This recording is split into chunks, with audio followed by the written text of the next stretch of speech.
about your health and wellness options in Central Illinois, visit stealthwellness.com or click on my banner ad at DeWittDailyNews.com. Let me, Dr. Bill Byers, show you some simple, under-the-radar ways to improve and take control of your health.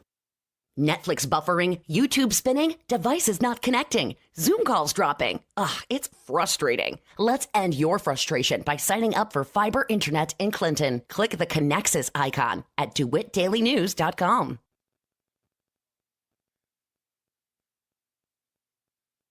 Your friend in Central Illinois.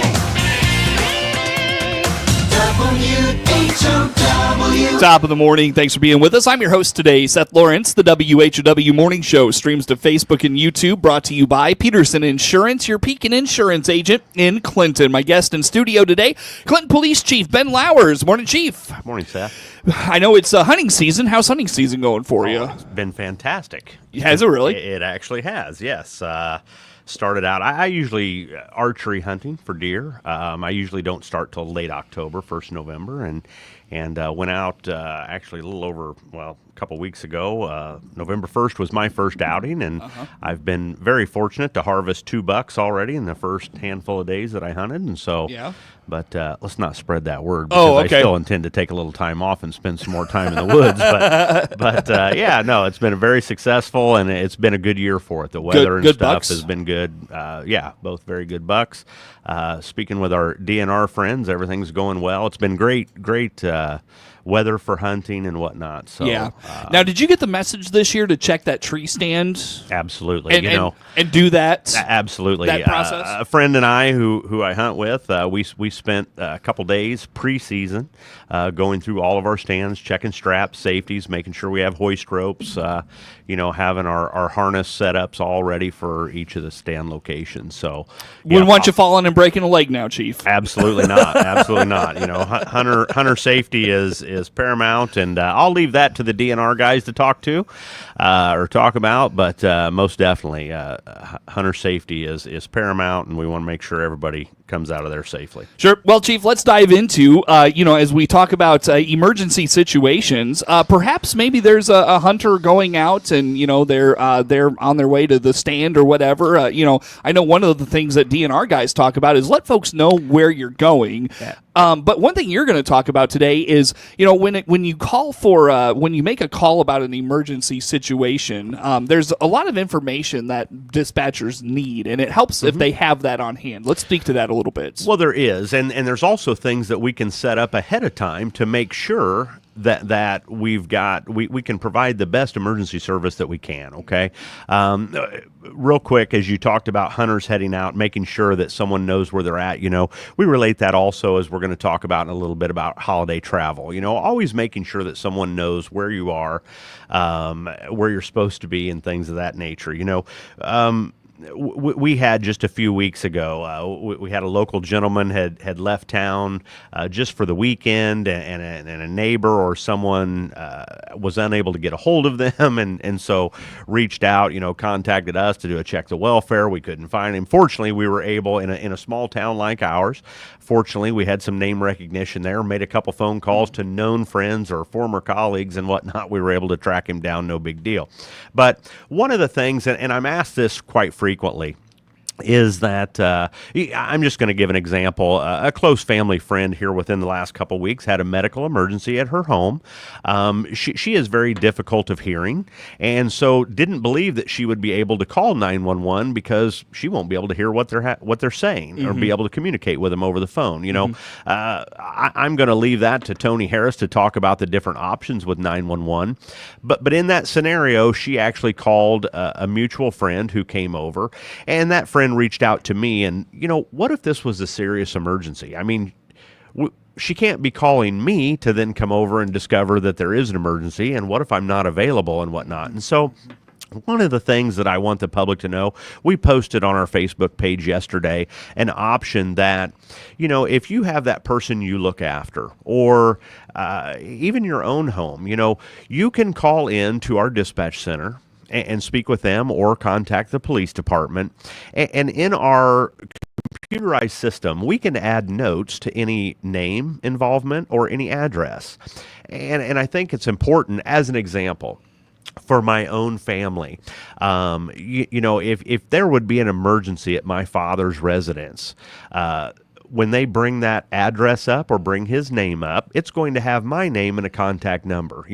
Oftentimes when we encounter situations, we're looking for, hey, who's another key holder, who's a close family member or something, and it's great to have those things logged in our system. It's completely confidential. It would only ever be shared with emergency service responders in the need of an emergency, and in that dire need and in that time, that might be very valuable information for us to have. So backing up on that, an individual can call in.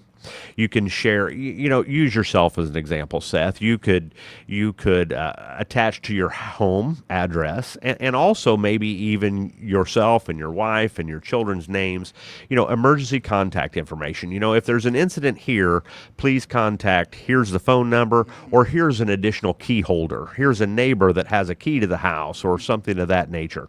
We can log that with that address or with those names. And lo and behold, we get a 911 call to there. We get there. We can't make any contact. Oh, here's an additional emergency contact number, an additional key holder that we can reach out to. And the more information we have, the better service we may be able to provide in that time of need. Sure.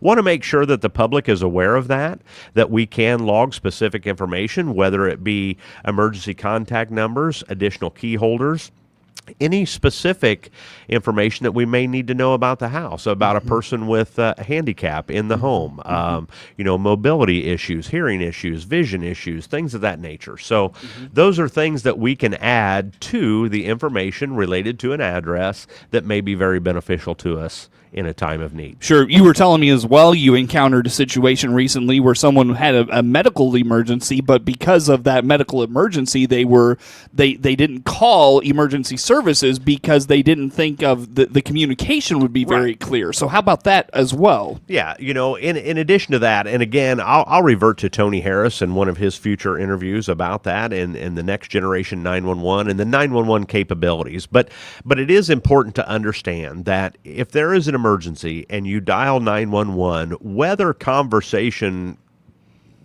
occurs or not, that 911 call goes through. 99% of the time we have the location of that 911 call. Emergency responders are going to be dispatched to that location, at least law enforcement, perhaps ambulance or EMS, to verify if there's an emergency. So in that event where the individual is unable to communicate, merely placing that call and connecting that call to our 911 center will tell us we have you hear over the radio, we have a 911 open line at this location. They're at least, at bare minimum, are going to send emergency responders to that location to further investigate if there's an emergency. And so this, as I was talking about just a moment ago, let's give that scenario of a 911 call comes in, there's no conversation. Okay, they dispatch a local law enforcement to that 911 location to further investigate if there's an emergency. They get to the home, no one answers the door. We still don't know that someone's not inside and needs help. If we have that additional information prior to forcing entry into the home, do we have additional information? Is there a key code? Is there a hidden key? Better yet, is there a combination lock key code to the house? Is there an additional key holder that we can reach out to? Is there an emergency contact person, maybe a close relative or friend that we reach out? Hey, Mr. Doe, we have a 911 call to this location. Do you know? Oh, yep, I'm on my way over and we'll go in and investigate. Those are the kind of things that we want to be able to provide, and we want the public to know that we can accept and log that type of information, again, completely confidential, that may help us in that emergency situation. Does that also apply to places where you may have a history with the individual, not necessarily medical, perhaps Sure. a domestic nature? Does Sure. that help there? Absolutely. The more information we can tie to a location or to an individual, heaven forbid we don't ever want to encounter this, but The state of Illinois, the Illinois Secretary of State also has a database that you can go online and enter. I can tell you I've done so for my spouse, my family members, and my children, where you can attach that to their driver's license. Heaven forbid you have that situation where you have an automobile accident and a person is incapacitated. Okay, when a law enforcement runs that driver's license, it will tell us if there is emergency contact information available. Now, that system is completely voluntary. You go online, search Illinois Secretary of State, emergency contact information, and you're the one who provides that. But I can tell you, heaven forbid, if one of my family members were involved in an accident and they were incapacitated, all they have is a name. They don't know who to contact. When they run that driver's license information or run that name, it will show that the Illinois Secretary of State holds emergency contact information. The law enforcement can then inquire into that and get the names and telephone numbers of those emergency contacts to reach out to them.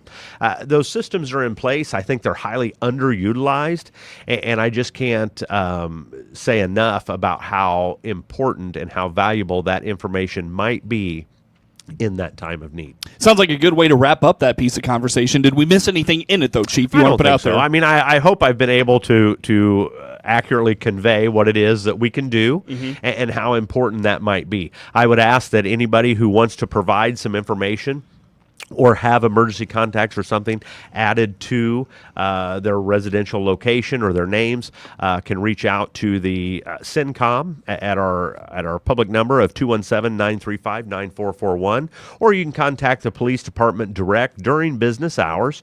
Our administrative assistant, Angie West, she has the capability of also taking that information, and you can reach us at 217-935-9443. So 9441 or 9443. Feel free to call in, provide that emergency contact information to have that attached to your residential location or your name that we can use in a case of an emergency. Easy enough. Great information, Chief. Clinton Police Chief Ben Lauer's in studio with us. More to come on The Morning Show.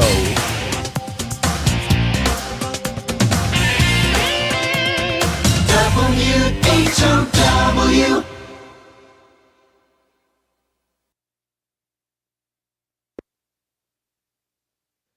Let's check the opening numbers now at the Chicago Board of Trade on this Wednesday. Jim Taylor, RFD Radio Network. We start the day in the red with corn, beans, and Chicago wheat. December corn opening 426 3/4, down 1 3/4. March corn down 1 3/4, 438.5. May corn 445 1/4, down 2 pennies. November beans starting the day 1001 1/4, down 2 1/4. January beans down 5 1/4, 1005 1/4. March beans 1016 3/4, down 5 3/4.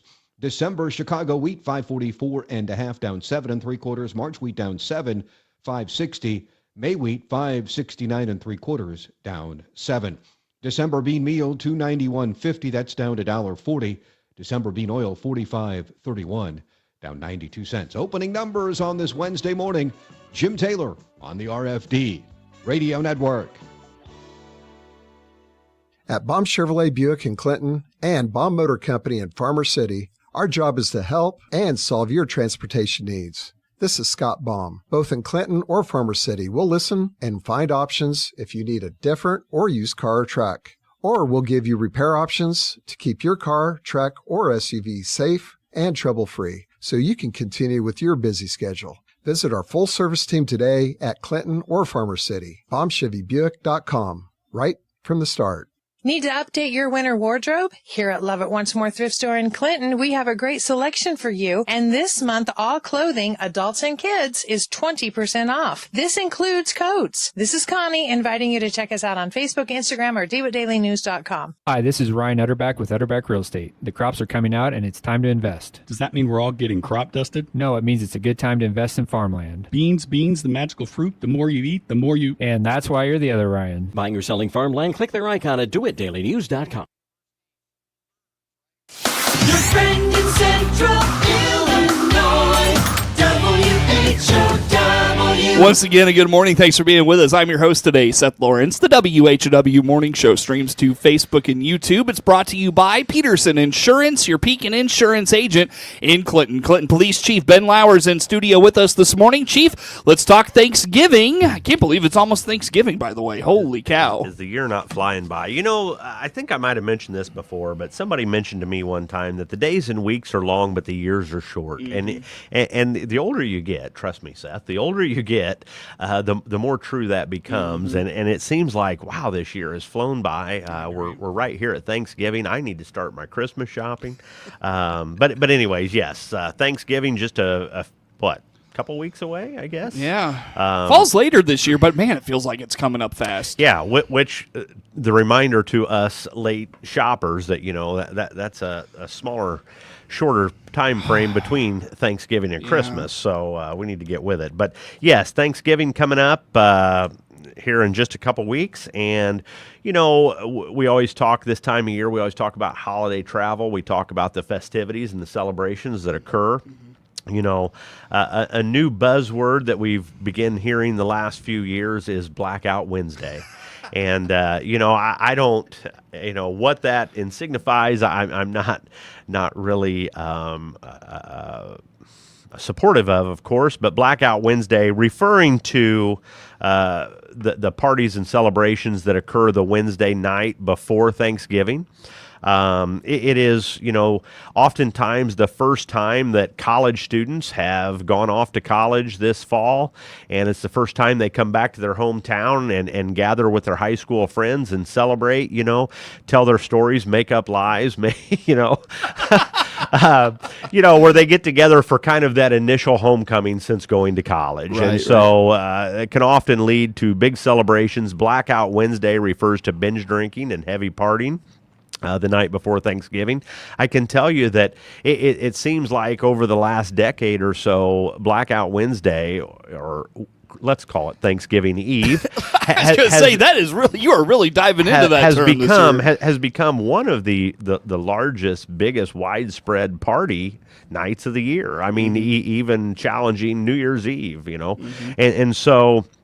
With that, you know, we just ask you to make good choices. You know, we talked about earlier, planning ahead, letting someone know your plans, where you're going to be, you know, arranging for safe and sober driving, and also looking out for those friends that you intend to celebrate with. You know, make good choices, especially, you know, all times, but especially around the holidays. No one wants their holiday gloomed by some type of a tragic accident or due to poor choices and poor decisions made the night before. So anyways, we know that that's a big time, a big celebration time, especially for those younger generations, young adults, to get together. But we ask that you make plans ahead of time.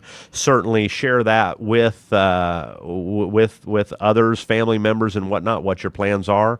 Make arrangements for safe and sober driving, you know, and also to be that much safer out on the roads, especially late at night. You know, we have an increased odds of impaired driving around the holidays, and so, you know, it's not only you out on the road, it's others that you have to look out for.